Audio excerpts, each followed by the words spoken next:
আসসালামু আলাইকুম। আজকে আপনাদের জন্য নিয়ে এসেছি খুবই অল্প সময়ে মাত্র ২ মিনিটে পুঁইশাক রান্নার রেসিপি। তো দেখুন এখানে আমি পুঁইশাক খুব সুন্দর করে ধুয়ে রেখেছি। আমার শাকগুলো সম্পূর্ণ কচি। আমি এখানে সব থেকে কচি শাকগুলো বেছে ধুয়ে নিয়েছি।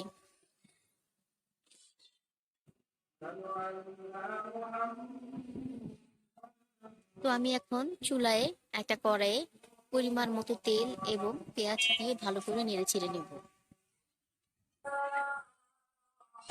দেখুন আমি এখানে আমার শাকের পরিমাণ অনুযায়ী পেঁয়াজ নিয়ে নিয়েছি। তো এখন ভালো করে নেড়েচেড়ে নিয়ে এর মধ্যে শাকটা দিয়ে দিচ্ছি।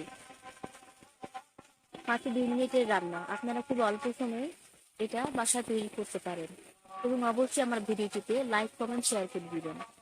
আর পাশে থাকা বেল আইকনটি প্রেস করে নেবেন। এতে করে যখনই নতুন কোনো ভিডিও আপলোড করব তখনই সাথে সাথে আপনার নোটিফিকেশনে চলে যাবে। আর অবশ্যই চ্যানেলটিকে সাবস্ক্রাইব করে নেবেন। তো আমি এই সাথে সাথে পুঁইশাকের মধ্যে ৪-৫টি কাঁচামরিচ এবং পরিমাণ মতো লবণ দিয়ে নিচ্ছি।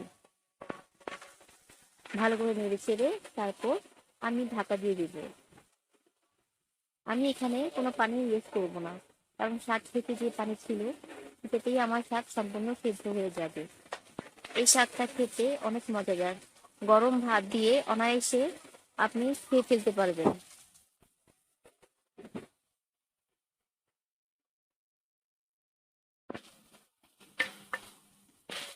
এই যে দেখুন আমি এখন ঢাকা দিয়ে দিব ২ মিনিট মাত্র। তারপর চলে আসলাম। দেখুন আমার শাক রান্না সম্পূর্ণ হয়ে গিয়েছে। আপনারা এভাবে বাসায় তৈরি করে খাবেন। অসাধারণ একটি রেসিপি, মুখে লেগে থাকার মতো। এই যে দেখুন আমার শাক রান্না হয়ে গিয়েছে। আমি এখন সার্ভ করে নিচ্ছি। আজকের জন্য এই পর্যন্তই। আল্লাহ হাফেজ।